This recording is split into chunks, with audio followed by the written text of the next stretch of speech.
Good morning and welcome. Thank you all so much for joining us today to discuss how to build equitable funding partnerships and to launch the Investing in Equity report. My name is Brianna Mobby, and I'm the Program Officer for Women, Peace and Security at the Kroc Institute for Peace and Justice at the University of San Diego's Kroc School. Please feel free to leave questions in the chat for our participants throughout the event, and we will have a Q&A session toward the end of the event today. We do have captions available for the event for those who would like them. Just click that live transcript button toward the bottom right. To introduce you a bit to the Kroc IPJ, the core of our mission is to co-create learning with peacemakers, learning that is grounded in the lived experience of peacemakers around the world, that is made rigorous by our place within a university system, and that can be practically applied by peacemakers to end cycles of violence.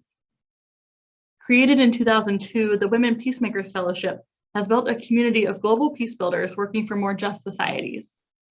During their time working with us, the fellows build long-lasting connections and conduct innovative research to reshape the peace-building field.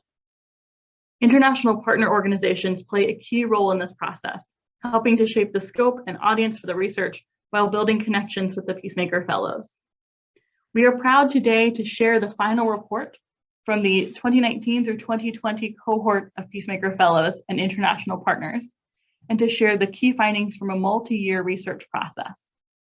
The findings in the report and the discussion today are meant to spark vital changes in the Women, Peace and Security funding system. I want to thank Lilian Riziq, Ruth Buffalo, Rina Kedem, and Mossarat Qadeem for their amazing work and partnership as Women PeaceMaker Fellows. And we also want to thank the representatives from the partner organizations that played a critical role in this research. Jennifer Hawkins of USAID, Elin Miller of Global Affairs Canada, both of whom are with us today, Rebecca Bassant of Search for Common Ground, Paulina Chiwangu of UN Women, and Naya Jones of UK FCDO. Today we are discussing the importance of building equitable funding partnerships in the peace-building sphere. Although women are critical to the success and sustainability of peace efforts, women peace builders remain severely underfunded, and the funding that is available to them is often unresponsive to their needs and characterized by a power disparity between funder and funded. Bilateral aid to women's rights organizations in fragile or conflict-affected countries averaged $96 million per year in 2017 to 2018, which is only 0.2% of total bilateral aid targeting fragile countries for this period, and only 0.005% of global military expenditures. These financing realities exist in part because women are not equally present in spaces where significant financial decisions occur. In order for Women Peacebuilders work to reach its full potential, research shows funding partnerships must equally value and utilize the skills, expertise, networks, and knowledge that both funders and local partners bring to projects. While these factors are challenges, they also point to the unique position and potential of donors to advance women's inclusion through what they fund and how they structure their funding partnerships. Some leading peace donors, including some we will hear from today, are implementing new funding models to address these twin problems of underfunding and unequal relationships. I'm very excited to hear from everyone on our panel and in our event today, and thank you all for being with us.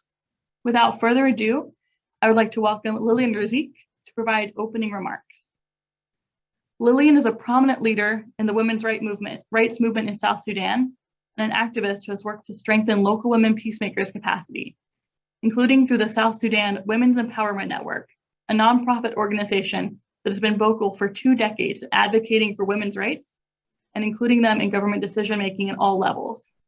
As an activist, Lilian drove several initiatives collaborating with key international donors, academic institutions, and civil society organizations, including for the ratification of the Convention on Elimination of All Forms of Discrimination Against Women, or CEDAW, by the National Parliament, which strategically strengthened local women peace builders' capacity in South Sudan.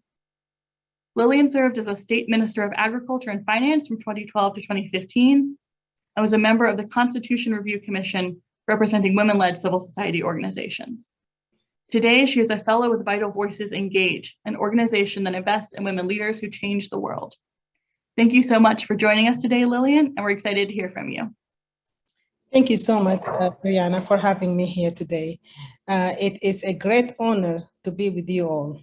And I want you to know that we are living one of the best times in women's peacemakers history. And that is because we're having or creating an opportunity to channel funding directly to women peacemakers who are working on the ground, and they're actually doing the work. Acknowledging the importance of channeling equitable resources to local women peacemakers organizations has been constant requirement of women peace and security agenda since its inception in 2000. It reaffirms the commitment made by the Beijing Declaration Platform for Action in 1995 that called for the full participation of women at all levels of decision-making in peace processes that include peacekeeping and peace building. Over the years, and since then, the desire and intention of the international peace funders to support women peacemakers organizations have been increased. But the gap between their good intentions and the obstacles has hampered the flow of funds to the grassroots women's organization who needs them the most in their work, and their work including ending cycle of violence against women and promote women's political participation and protection. So despite their all well-designed interventions, Women Peacemakers organization face enormous challenges in accessing this direct funding. To address these obstacles, the Investing in Equity initiative was commissioned by the Kroc Institute, which brought together women peacemakers and international peace funders and created a learning community, a unique learning community. So together, this group has investigated areas that have room for improvement in funding cycle and the nature of funding itself, from the international peace funders and from the women peacemakers' perspectives. The study produced several policy recommendations, pressing on the policymakers as gatekeepers to keep into consideration these recommendations when they are allocating funding for women peacemakers. But the question remains, why this study is so important? Why this study is so important to us? The study is so important because it recognizes women policy, women peacemakers' diverse role it recognizes them as an agent of change while they're doing their work in terms of counteracting terrorism or violence extremism, and a critical role that women play in building peace post-conflict and stability. Today, we have 27 active conflicts worldwide, and that is regarding a territorial dispute like the one that is happening in Ukraine, or a civil war in South Sudan, or political instability in Sudan and Ethiopia, or terrorism in Pakistan. And in all these conflicts, women most likely would often or are still facing enormous challenges because they have been used in this conflict as a weapon of war. For example, the civil war in South Sudan, women have been abducted, they have been raped, and sometimes they have been killed. So the local women's organizations, they find themselves are obliged to help the rape victims, and they have 72 hours to do that. Because if they're able to reach the rape victim in 72 hours, they would be able to prevent HIV, sexual transmitted diseases, and unwanted pregnancy. But often they won't be able to do that because they are lacking resources. They are not equipped enough to be able to reach a rape victim in a conflict zone within 72 hours. So that is why funding women peacemakers adequately create meaningful interventions that increases support, prevent, resolve, and recover from deadly conflicts. The equitable funding means that women are more prepared and increasingly able to participate in effort that promotes stable and lasting peace. It also means women and girls are safe, better protected, and have equal access to resources. But it also needs the peace funders' commitments.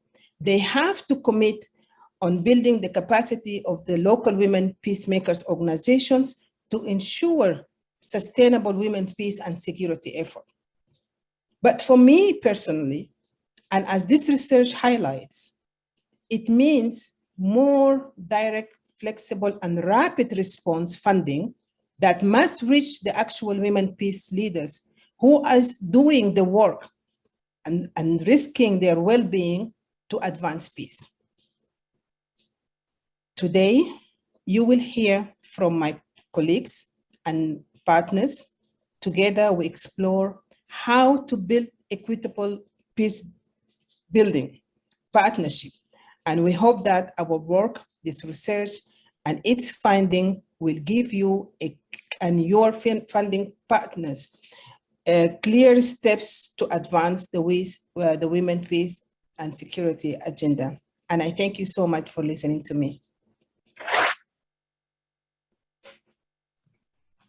Thank you so much, Lilian, for that amazing introduction. Next, we will hear from a panel of both Women PeaceMaker Fellows and international funding partners, to be moderated by Jennifer Bradshaw. Jennifer Bradshaw is an advisor to the Kroc IPJ's Women Peace and Security Programs and lead author of the Investing in Equity report that we're discussing today. Before her time at the Kroc IPJ, she has partnered with various levels of society to advance peace and justice initiatives, including working with a nationwide Ukrainian civil society network during and post the 2014 Euromaidan revolution, implementing women's economic empowerment and humanitarian aid programs in Afghanistan, and providing microfinancing to refugees in South Africa. Jennifer is a Rotary Peace Fellow and holds a master's from Uppsala University in Peace and Conflict Research. On our panel, we're pleased to have Dr. Jennifer Hawkins, who is the Senior Women Peace and Security Advisor for the United States Agency for International Development, USAID, Bureau of Conflict Prevention and Stabilization. As the agency's lead on women, peace, and security, she is responsible for implementing the WPS Act and U.S. strategy on women, peace, and security. She currently manages over $41 million in dedicated funding to advance key WPS objectives in countries such as Somalia, Pakistan, Kenya, Niger, Morocco, Iraq, and Nepal. Prior to joining USAID, she served as a gender and policy advisor at the State Department's Bureau of Conflict Stabilization Operations, where she led the implementation of the Bureau's gender policy and the National Plan on Women, Peace, and Security. In 2013, she served as the first U.S. secondee to Justice Rapid Response, an intergovernmental organization in Geneva, where she worked to increase multilateral diplomacy on atrocity prevention and a global rapid response roster for sexual gender-based violence experts. Jennifer holds a BS from Syracuse University and a master's in social work with a concentration in children and policy from Howard University, as well as a doctorate in social work from the University of Southern California. Welcome. Ruth Buffalo, our next panelist, is originally from Mandaree, North Dakota. She is a citizen of the Mandan Hidatsa Arikara Nation and a descendant of the Chiricahua Apache. In 2018, she was elected to serve her first four-year term in North Dakota's House of Representatives, District 27. Ruth is a public health professional and educator and special projects coordinator for First Nations Women's Alliance. She has served on advisory councils focused on women's health, women's leadership development, and local food systems. She is the second vice president for the National Native Boarding School Healing Coalition's board, and she is also the former board president of the North Dakota Human Rights Coalition. In 2019, she was named North Dakota Woman of the Year by North Dakota Women's Network. Ruth has introduced new laws focused on human trafficking and MMIP, or Missing or Murdered Indigenous People, prevention. She is the original bill author of the new law that requires Native American history to be taught in all schools, grades K through 12 in North Dakota. Thank you for being with us. Our next panelist, Rina Kedem, is an environmental peace entrepreneur. She co-directs the Jordan-Israel Center for Community, Environment, and Research at the Arava Institute for Environmental Studies. She is a PhD candidate at the Department of Geography and the Advanced School for Environmental Studies of the Hebrew University of Jerusalem, where she also teaches at the International Development Master's Program. Her research and fieldwork focuses on transboundary environmental cooperation, international community development and conflict, environmental policy, and transboundary natural resource management. She has co-developed and directed organizations and projects with Palestinians, Jordanians, and Israelis for the past 20 years. Welcome. And finally, we're proud to welcome Elin Miller, who is Deputy Director in the Peace and Stabilization Operations Program at Global Affairs Canada and host of the podcast Everyday Reconciliation. In 1998 through 2010, she served in the Swedish Foreign Service as an international lawyer and diplomat with postings to Colombia, the UN in New York, and Canada. She holds an LLM from Columbia University, an LLB from Lund University, and a BA in Political Science from Stockholm University. She has published a novel, speaks English, French, Spanish, and her native Swedish, and is a mother and grandmother. Thank you all so much for being with us today. I'll turn it over to Jen for the panel. Thank you, Brianna, for the wonderful introduction, and a thank you to Lilian as well for just really setting the stage of what this initiative has embodied, and the brilliant minds, as you're hearing and seeing today, have been coming together for rich discussions over a year to really dig into what do equitable funding partnerships look like, feel like, should be like for Women Peacebuilders. So it is a privilege and an honor to get to host this panel, and I want to thank the audience as well for taking the time to join us. I say this quite often, but time is one of the most precious resources, and for you to share it with us today, we don't take lightly. So my first question to you all on my panel, equity and equality has really been brought to the forefront, I'd say, in peace building for a while, and even more so in the United States. Even recently, the United States passed the Gender Equity and Equality Strategy. However, I still think there's so many of us that are grappling with, like, what does equity look like? What does it sound like? What does equality embody? And that was one of the things this report and our initiative explored, and we had a lot of rich conversations around it. So to each of you, I would love to hear, what are the top 2 characteristics or attributes you would use to describe an equitable funding partnership? Ruth, let's start off with you. Sure. Madzigadadz, thank you in the Hidatsa language. It's an honor to be in this virtual space with you. As an Indigenous woman, what comes to mind for me is building that mutual respect. And, respectively, each one of us come from very strong and unique populations and communities, but without having a general mutual respect and understanding of the communities that you are engaging with could provide more challenges down the road. So really taking the time and effort to not use the helicopter approach and to be more meaningful in our approaches, which will lead to sustainable partnerships down the road. So I would say, that building that trust and relationship building, which really is all encompassing with respect.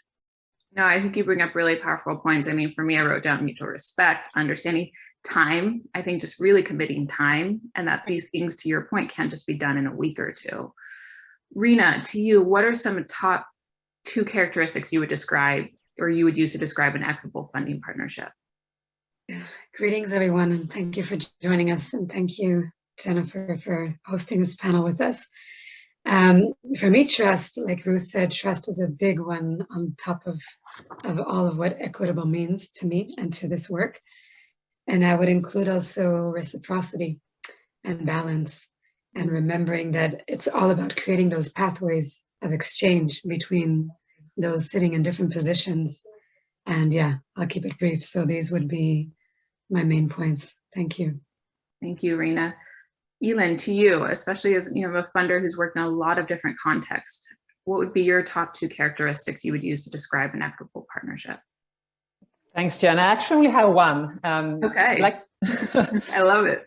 Yeah, I'm very efficient. So I'd like to quote something that Canada's ambassador for Women, Peace and Security, Jacqueline O'Neill, often says. Women don't need to be given a voice. They have voices, and we must listen to them. Because when we listen, we hear a number of things that Women Peacebuilders need to carry out the work efficiently. And many of them are reflected in the report, but it always depends on the context. So I would say to listen in order to identify what the actual needs are, what Women Peacebuilders need from us, how we can support them as funders. So I think that's really at the core of what equitable partnerships are. It's listening. That's fantastic. Thanks. And I believe it weaves in beautifully to what we've already heard from Ruth and Rina. And that's again around taking that time, listening, understanding, learning, asking those questions. Jennifer Hawkins, last but not least, what would you use to describe an equitable funding partnership? Yeah, I love everyone's answer. And a part of listening is building effective partnerships, right? And learning who those partners are on the ground, because it's not that we don't have any women leaders, as they used to say. There's no women leaders that we can count on. There's no women peace builders. There's no organizations doing this work. They're there, but I think effectively engaging them and then giving them opportunities and creating a real balanced initiative about how we bring out those opportunities to apply for funding, right? When we talk about equity and funding. So I think some of these opportunities are just known to maybe a few group of organizations or women leaders, and others are left out. And we have to do a better job of engaging a really broad, diverse group of women to get real equitable partnerships. Yeah, absolutely. And realizing that, women peace builders are definitely not a homogenous group. There's all sorts of diversity within it, and how we engage with that diversity is really important. And something that came up time and time again in our conversations, which I think is really key to highlight here, is that with funding dynamics and funding relationships, there is an inherent power imbalance, right? And it is in favor of the funder. That being said, when we live into some of these characteristics and attributes that you all cited, such as listening and understanding and mutual respect and constant communication, we start to work towards building a more equitable funding partnership. And our research found that this is incredibly important because when we surveyed both funders and peace builders, over 95% of them said when equity-based improvements were made to their funding projects, their funding relationships, the outcome of the peace building project was impacted positively. That right there, I'm holding some space for, because I think that's incredible. So Elin and Rina, the next question goes to you. You've actually lived into some of these values and equitable partnerships, and you've practiced the listening, you've practiced the communication, you've practiced the understanding. When you did that in your funding partnerships, how did it positively impact the peace building project? Elin, let's start it off with you. Thanks, Jen. So I'm going to give a couple of examples. The first one, ironically, because of all the challenges that came with it, is the COVID-19 pandemic response. So when the pandemic first hit, project implementation slowed down. Many of our project partners had to take a pause. But Canada worked with programming partners to adjust project activities and timelines. We provided more flexibility with the reporting requirements and allowed partners to address and mitigate pandemic impacts instead of the planned project activities. So in Afghanistan, for example, many partners adapted quickly with new and modified activities, including awareness raising sessions on COVID-19, distribution of hygiene kits, and messaging on domestic violence. I think that flexibility, or the listening, if you will, resulted in some really good and impactful work and taught us a lesson on about being more flexible, which is not our strength as a big funder. No, I think that's a really important point, and something we are even going to dig into more deeply into as we have this conversation around what type of funding is more needed. Mm-hmm. Rina, please go ahead. No, I have another example, but I can, if there's time. So we also created a dedicated envelope in my program at GAC, the Peace and Stabilizations Operations Program, just a year back, to specifically support grassroots women peace builders. It's a small program, it's just 5 million Canadian dollars, but it was created in direct response to what we heard from women peace builders themselves, including here at the Women PeaceMaker program, actually at the Kroc Institute. And it's unique for us because it's difficult for Canada to provide direct funding to local organizations. It's challenging to reach the local level when we sit in Ottawa, especially when we can't travel as now. So it's just an example of how we still try to respond to the needs and then to what we hear. So it's just another example. And it's a powerful example. And $5 million, as we all know, it's not enough, but it's also an incredible amount and can go a long way in peace building. So Rina, to you, you've lived into some of these equitable partnership characteristics and values, how did that positively impact your relationship with funders and the overall peace building project? So I'll say that first, the way it impacted the field or the peace work itself was making the projects more relevant to the local communities and to the needs of the different beneficiaries, of people who are the stakeholders, that their lives are very much dependent on these kind of fundings, and making them relevant, like making and actually changing, like some of the relationships that I'm fortunate to form with some of our funders. They really turned the projects into something, they changed their policy and a call of action or proposal processes to fit those local needs.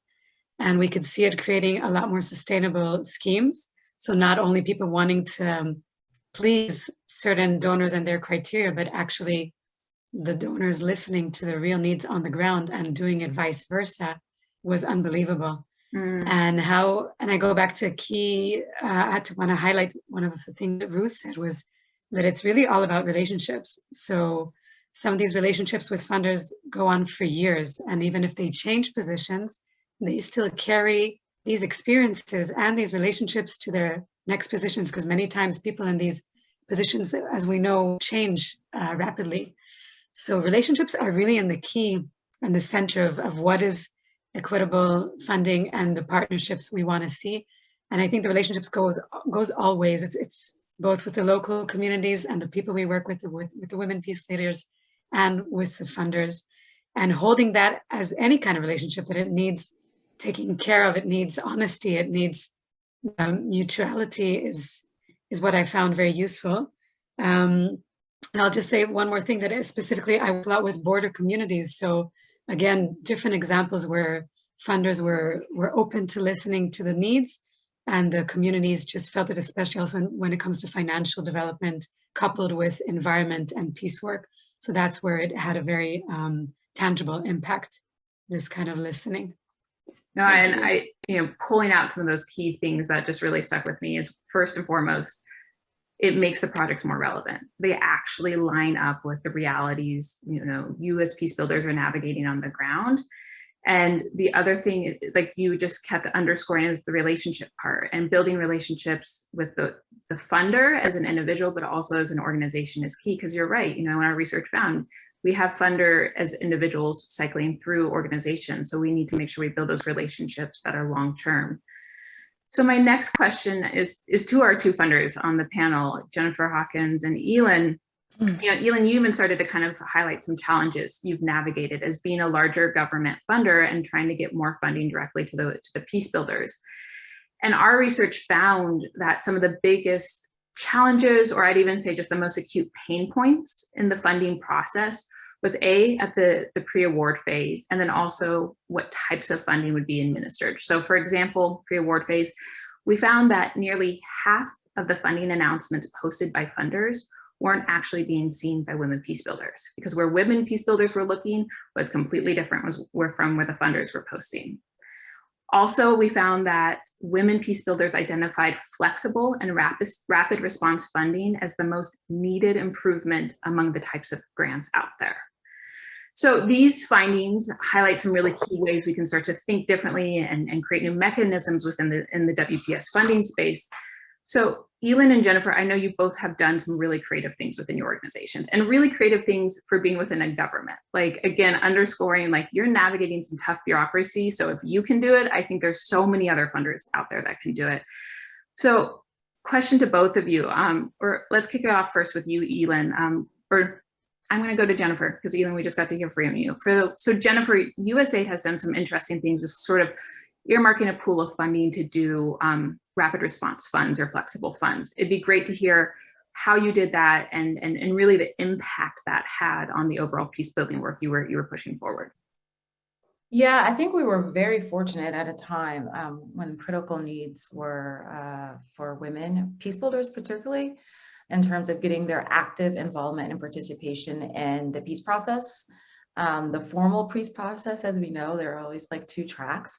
And so actually getting women to the table was really critical at this time in Burma.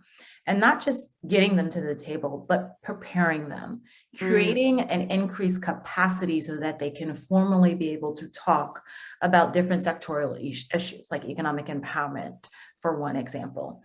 So one, we found it was critical to increase their capacity and give the support that they needed to do that. But we also found that in order to do that, or even formally participate in a peace process, they had to have space in their lives to give, right? We know women wear many different roles and hats in their families and their communities. And some of them just did not have the bandwidth, the space to do it, whether it was taking care of their children, elderly relatives, or family members. We understood that we needed to provide them space in their lives to actually participate, right? And a part of that was this rapid response mechanism that we developed with our partners at the Office of Transition Initiatives at the mission to say, we just need cash to pay for childcare, elder care, transportation, very simple things, right? Very simple challenges that we all have in our lives, right?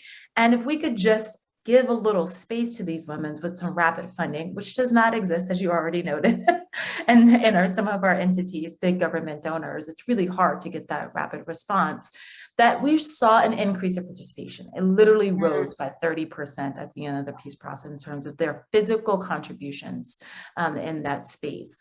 It's a best practice that was noted by the UN Secretary General for Women, Peace, and Security in his final notes and report, but it's a hard thing to replicate. Right. And so that was a shining star example because we had that mechanism to do so, but it's really hard to replicate. So we're constantly looking and researching ways outside our very rigid systems. How do we do this more? How do we just have rapid funding and cash for women leaders for whatever they need? We even found a need for bail money. We saw a lot of our women peace builders being targeted, by their local community security forces because of gathering or protests, et cetera, and they're being arrested.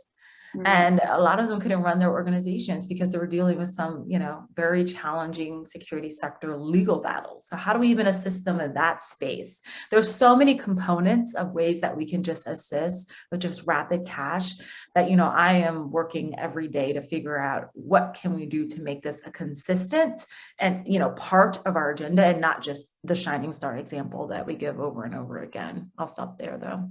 No, that is a fantastic and powerful example. And, how you said we just need to create space for these women. And to your earlier point, Elin, from Ambassador O'Neill, these women have the expertise, they have the experience, they have the knowledge. We just need to get them into these key spaces and break down, there's huge systematic barriers, but what you really highlighted, Jennifer, is there's just some simple barriers also. And if we can just, get some cash to these women so that they can cover these challenges, they're at the table, they're informing these important processes. Elin, briefly to you highlighted some of the initiatives you've worked with and funded already, but, what has been a way you have either, broken down some of these barriers when it comes to just applying or even just rapid response funding, flexible funding, the things that have been really highlighted in this research as most needed? Yeah, sure. There are a few things. So for the rapid response, we have not been able to set up our own mechanism, but we do support the Women's Peace Humanitarian Fund. We're a main donor and we're on the board. So we were able to support that during the COVID, that new rapid response window for COVID-19, and also the one for women in peace negotiations to receive rapidly receive funding so they could participate. And for the things that Jennifer noted, like simple things like getting a ticket or getting help with a visa, etc., and like childcare services for when you're away from home. And actually on the protection aspect, so the Women's Peace and Humanitarian Fund is now setting up a new stream for protection, which is also really interesting and something that we're really happy about. But within Canada, Global Affairs Canada, so we have this program called the Canada Fund for Local Initiatives. It's been around for a while. It's to no credit on me at all. But it's an interesting program because it's managed by our network of diplomatic missions, so across the world. And the projects are smaller. The average size is like 28,000 Canadian dollars, and they're managed directly by officers at those missions, which means that they can build those partnerships on a personal level. They're closer to the context, so it's easier for them to identify both smaller and new organizations and move away from those usual suspects. Sometimes that happens, that donors tend to fund the same organizations. So this is really helpful, and it has a simplified application and reporting structure also than our bigger programs. But I know that it can still be a challenge, even with this program for small organizations to meet requirements. But and also this is just project-based funding, and that's really important, I think, to bring up, because one of the things that were pointed out during our research and in the report is that organizations need institutional support, and they need more long-term and predictable funding too. And that's something that Canada has tried to address through a program called the Women's Voice and Leadership Program. That is, it was established a few years back, but it's now really being rolled out across the world, and that allows for the kind of core support and longer term support. Now, those are fantastic examples, and examples of how you're bringing in the diversity of the Women Peacebuilder space, and how you are actually finding mechanisms to engage directly with civil society and not having to necessarily go through a large third party. So again, you know, we're hearing from the Canadian government, we're hearing from the US government, they're able to make these improvements and able to really sort of strengthen and create more equitable funding partnerships. So if you two can do it, you know, I really have hope and believe other organizations can as well. So just a quick reminder before I move to my next question is, we have a Q&A session coming up at the end of this panel. So please, all who are with us right now, if you have questions, plug them in and we will try to get to as many as possible. So my next question goes to you, Ruth and Rina. You both represent and are part of incredibly rich and unique peace-building communities. Through our discussions, it was highlighted time and time again, and Ruth, you even highlighted it at the beginning of our conversation here, is that funders need to do a better job of understanding histories, complexities, expertise of the communities that they're engaging with. So I want to dig into that a little bit more and specifically get to talk about your two unique contexts. So Ruth, I'd like to first start with you. You know, you are remarkable in elevating the peace-building experiences, expertise, stories, and methods of Indigenous communities that you are a part of and that you've partnered with. You've worked globally with a range of different Indigenous communities. And we're starting to see foundations, long overdue, but starting to purposefully partner with and fund Indigenous communities like the Ford Foundations. But still, the funding gap is huge. We're hopeful that more funding will emerge. And as funders start to commit to specifically partnering with Indigenous communities, from your experience and your knowledge, you know, what are some of the first critical steps funders should be taking to equitably and respectfully partner with the Indigenous communities that you're a part of or you would feel comfortable speaking on behalf of? Yes, thank you for the question. What comes to mind immediately is giving the voice back to the people, because communities know best what their immediate and long-term needs are, and they know fully what solutions are best for their community. So I would say definitely respecting local expertise, valuing local expertise and locally driven approaches. You know, kind of what was shared earlier is, you know, understanding the lay of the land within the communities, and also who's doing the work, who's on the front lines doing the work, and how can we best support them. But really, again, giving voice back to the people. And also, you know, funders have a huge responsibility to not cause more harm for the communities that they wish to partner with.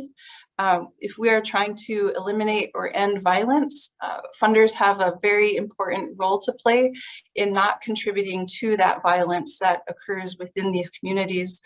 And so, again, just reiterating the importance of working directly with local tribal coalitions.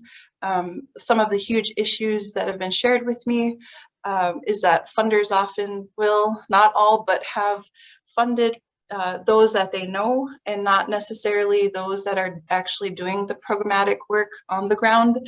And also, you mentioned the bureaucracy, you know, with the federal government. As an Indigenous woman from a federally recognized tribe in the United States, we have a very unique political relationship with the federal government.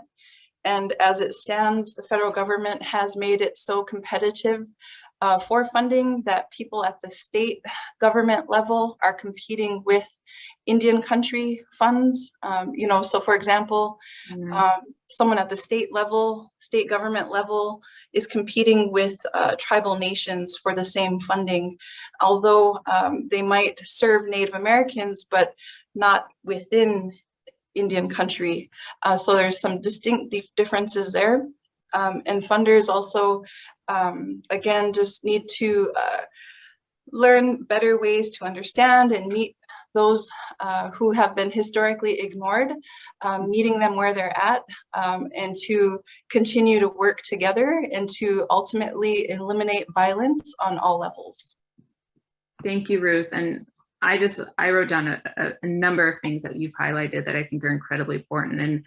And starting with the local communities, the local Indigenous communities, especially the ones who work, they know best. And so as funders, bringing that humility and bringing that respect, and even to the earlier word that we were using, listening. It's time to listen, it's time to learn, it's time to ask questions. It's critical that that's one of the first steps, that we take the time to learn, to understand, to listen.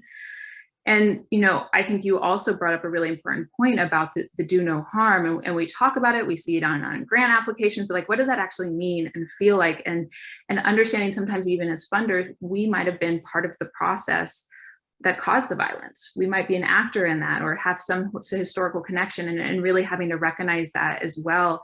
So you just bring up such incredible points. And one of the ones which ties into my question to you, Rina, was a little bit around competition. And this is something that was highlighted. Our research found that 75% of women peacebuilders surveyed noted that a significant increase in competition for funding among local organizations, as well as INGOs working in different countries.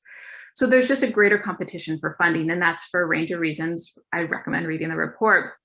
But Rina, to you, you've done a remarkable job of building and maintaining networks in your region and across borders. And you have found it's an effective way of building peace, and also an effective way to start to partner with and work with funders. Can you share some of your top methods that you have found most effective to establish a network and then to maintain it? Just real briefly, kind of your top methods. I'll do my best to do this. I know it's a big question. I'm just like, but I know I'm sure you have some really kind of rich insights that you would just like to quickly share. It's all good. When I focus on, first I want to say that this competition is exacerbated with COVID. I think that's important to note. And I want to give a very positive example of INGOs. I can give an example here from the Middle East. We have the Alliance for Middle East, for the Middle East Peace, and ALMEP it's called. And it's an INGO that's based here in the Middle East, but also took on themselves the mission of securing funding from the US government, which is now distributed to many, many local organizations. So I also want to say that INGOs can play a very particular role in augmenting funding for local organizations. And to facilitate this role, I think this is a very important role I want to highlight for INGOs in order to tackle this competition or this complexity, because it's very real. And in terms of how or methods of doing it here, it goes back to relationships, like perseverance. I know, we do it here maybe on a more regional scale, but it's constantly meeting with the people. It's clearing the table if there's any remarks made about one NGO, about another NGO in a conference that they didn't like and got insulted from. It's constantly doing the work, the discipline of cleaning our relationships in order and delivering the message constantly that we're stronger together. Mm-hmm. And what I do, I wear different hats. I work with like 4 different organizations or even 5. And I keep giving credit to every organization, and mm-hmm.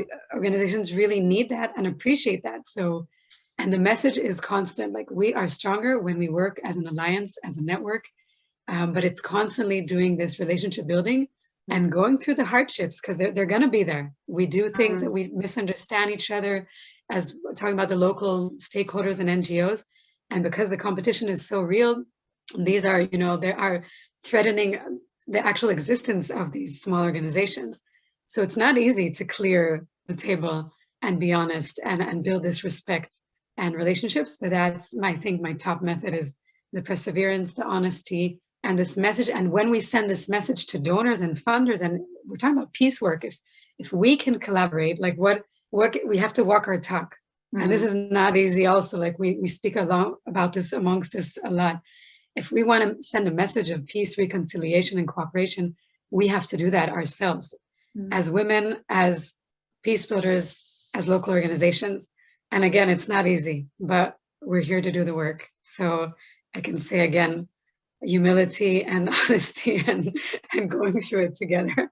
No, I mean, you're seeing a lot of head nods right now, Rina. We're all just like, just about the stronger together, but also recognizing like together is also hard. And, you know, just because we're peace builders doesn't mean we're not going to have our own struggles internally, and continuing to show up, keep listening, keep doing the work, and taking the time to just understand each other within a network is really critical. So this is my last question, and then we're getting some great questions in from the audience. So we're going to take a couple of those. But my last question goes to you, Jennifer and Ruth. One of the things that, or not one of the things, a thing that came up time and time again throughout our conversations over a year plus was just, what is a new mindset we need to take within the WPS funding system? What are new practices? You know, we need to get more innovative. We were just talking, maybe even dreaming about what could be these new ways to advance the WPS funding system, and in turn, obviously, advance the agenda. You know, so for example, our research found like funders tend to be so risk averse, and that's why they keep funding the same women. And so maybe pull a pool of money aside and fund somebody differently, fund different organizations. So to you, Ruth, I'd love to start it off is, you know, what is, do you think, the most vital shift that the Women, Peace and Security funding system needs right now to ensure that we keep advancing the work of women peace builders like yourself? Really, for me, it's really just to echo a lot of what's been shared, you know, with the rapid response and avoiding the bureaucracy, because, you know, people are in fact dying especially even more so now during this pandemic. And so I think of an example that an elder woman shared with me is that, you know, how our communities might have some elders or folks who drive folks to appointments, but it's not really a formal process, for example. But these are resources overlooked because people outside of our communities, quote unquote, don't understand that. So I hope that makes sense, but, you know, just really understanding that each community has very unique and relevant, valid needs, and the funding does need to be there. So more flexibility, more understanding, more compassion, especially during these times. So. No, I think that's a really important point, Ruth, of just, you know, if you're going to fund women peace builders, you all are navigating some of the most complex, volatile, uncertain environments, and to give that grace in that space as we're working with you is critical, because your day, your second, your minute is changing constantly. Jennifer, to you. Yeah, it's a tricky question, right? Because the bureaucracy is so intense. But I think for us, and I'm happy Rina brought up the role of INGOs, right? You know, as a large donor, we give to an international government organization, and they subgrant to our local women peace builders on the ground and organizations. And I think what we can do, you know, things that are in our control, what we're taking really more leadership on is looking at those contracts, looking at who they're outsourcing to. I remember for one of our country examples, you know, it was very simple. It was like, who are we sending notices for these proposals, right? A lot of the notices weren't in the language that the local women spoke, right? It was just very simple things like, so why aren't we, you know, distributing these notices to various publications across the country to underrepresented groups and using the language they speak, right? So that they can actually know about these opportunities to contact the INGOs. So making sure that is available, it's just very intense relationship that we need to have with the INGOs to let them know our expectations and what we want to see and who we want to engage. And it's not the same people, the same players doing the same things, right? We really want to empower our diverse voices. So we will try hard to break the bureaucracy, but I always like to start on what I can do and what we can do. And it's very simple measures. And I think we have great people at our missions and embassies who know the players on the ground. And I think, you know, obviously maintaining those relationships with them to make sure our reach is wide and far and long. No, those are really great points. And And yes, they're big bureaucracies, but you are also making headway, and we'll take wins where we can get them, and we'll build upon those wins. So thank you for all the wonderful work you're doing. So we've had some great questions from the audience. I'm going to keep track of time, so I think we can take a couple of them.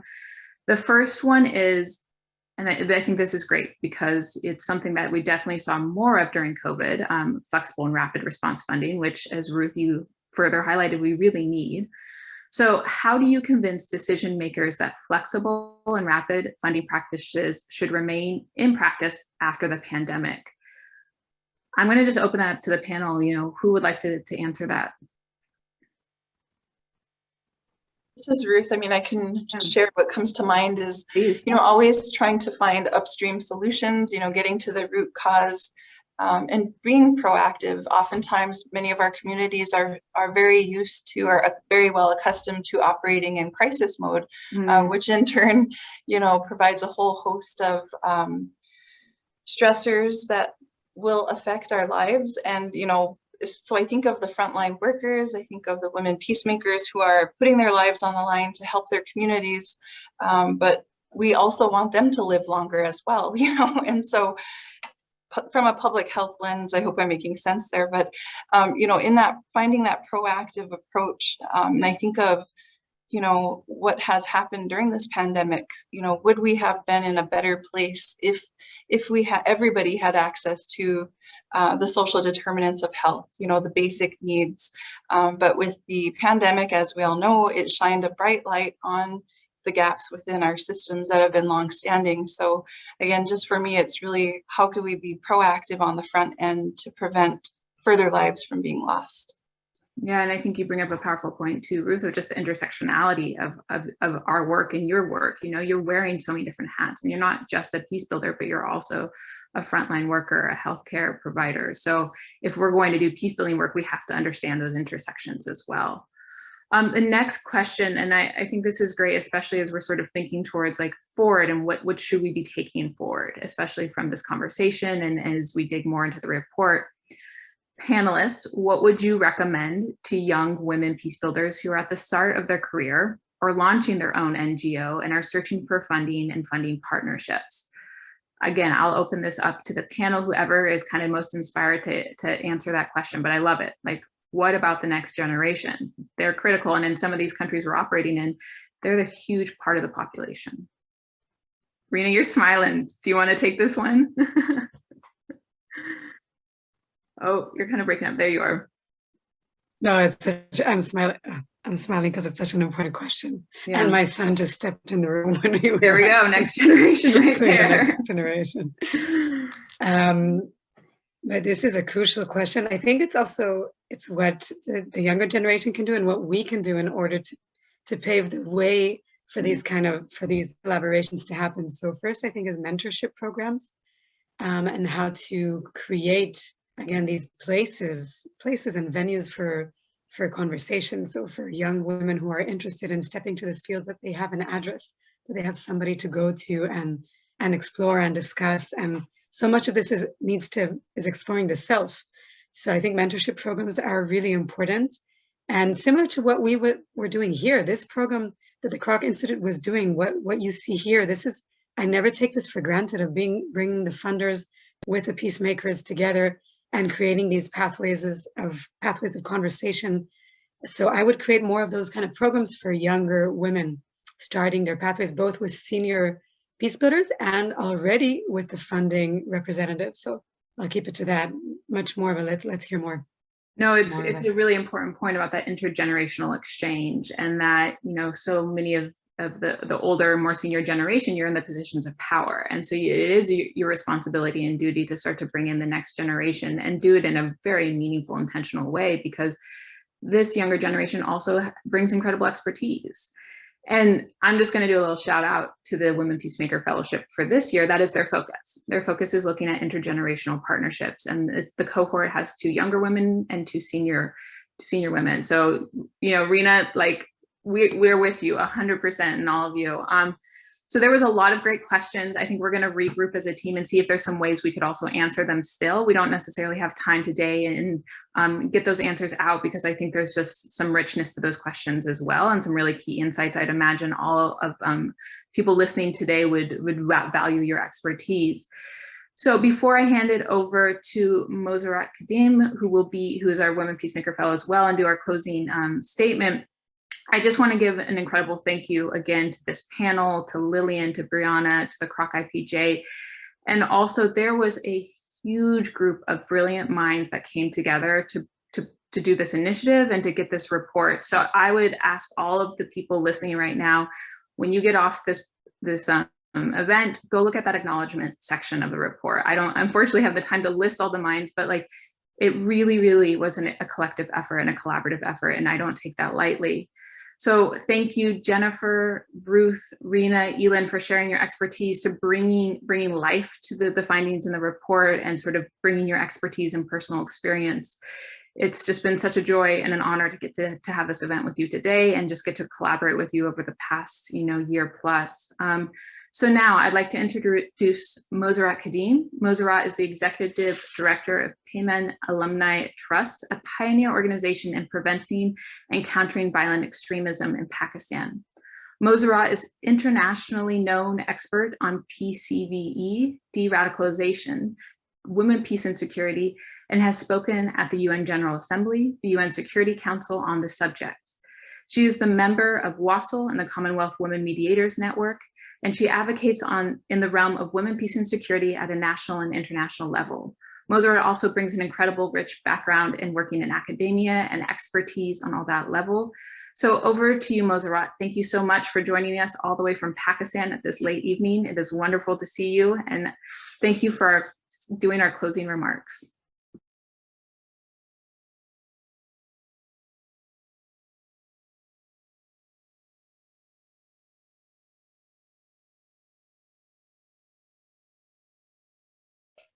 Mossarat, you're muted.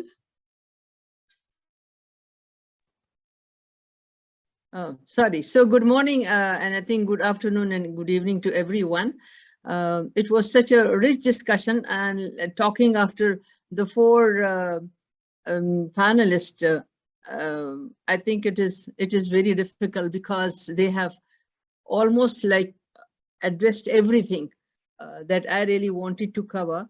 But I just would like to add, and I think I would start my talk with recommendations, because I feel the report has got a lot of recommendations, but I thought that there is something that we must focus on now, especially these recommendations are for the peace funders.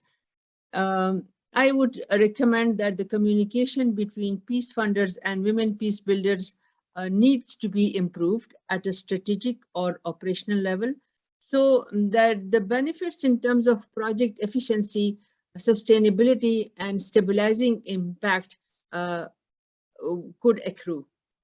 That's so important. I think Rina also referred to it.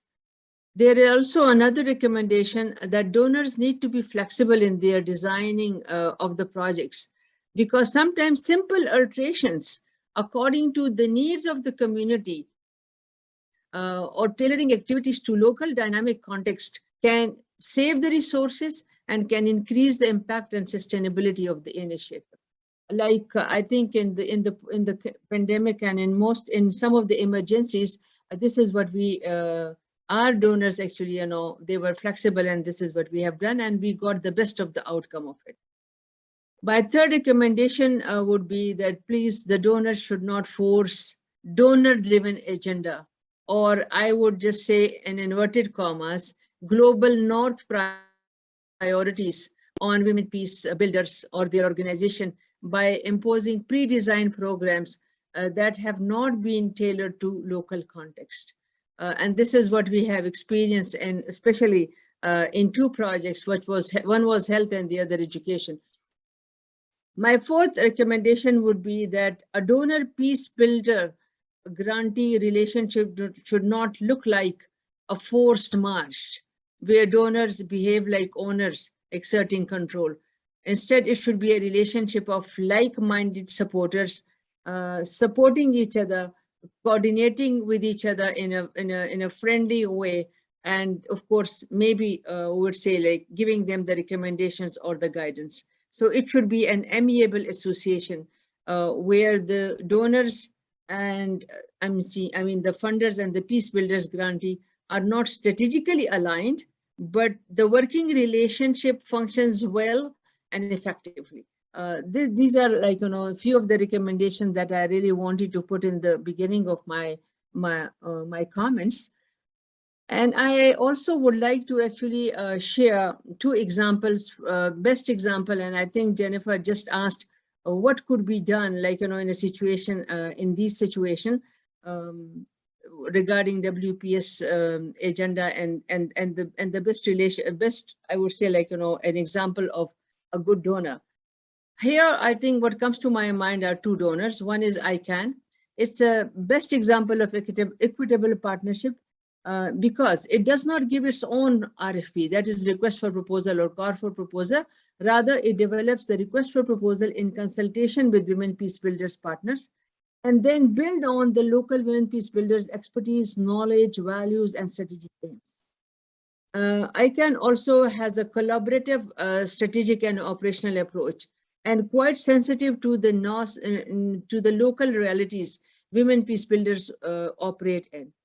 I would in practice we develop I would say a productive working relationship that really maximize the outcome of the initiative and add value beyond monetary rewards. And I can just say that the hallmark of a strong relationship between ICANN and its Women Peacebuilder partners is understanding, effective communication, and they're reaching out to the implementing partner, that is the Women Peacebuilders. My other example is the European Union, which was so flexible when, and that's a personal example, when our organization was asked to stop the working in an area that was hard hit by violent extremism due to the security reasons.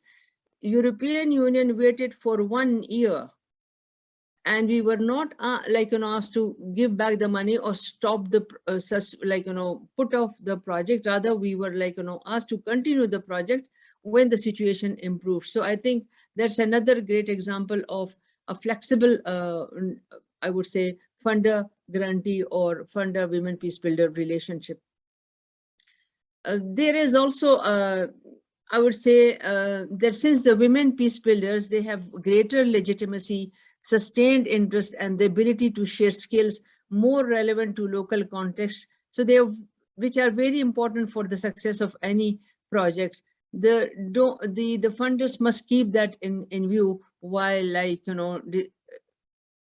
giving a request for proposal. So they should have a consultation with the women on the ground, those who are actually, they know the ground realities, and they can literally feed into the request for proposal that will be based on reality, that will be based on the issues that are affecting the people.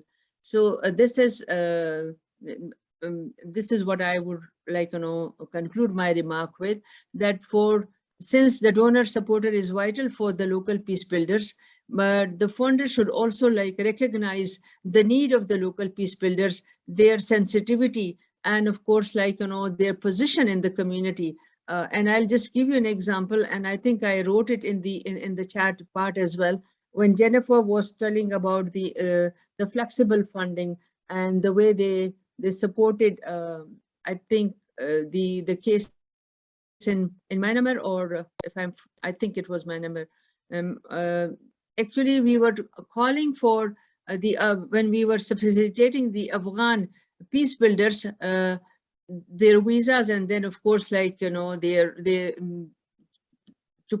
give them protection and bring them into Pakistan, we literally were asking for funding and could not get fund instantly. And that's what we really need. The emergency funding should really be emergency funding, which could be just given to the peace builder within few weeks, so that the need of the community can be addressed.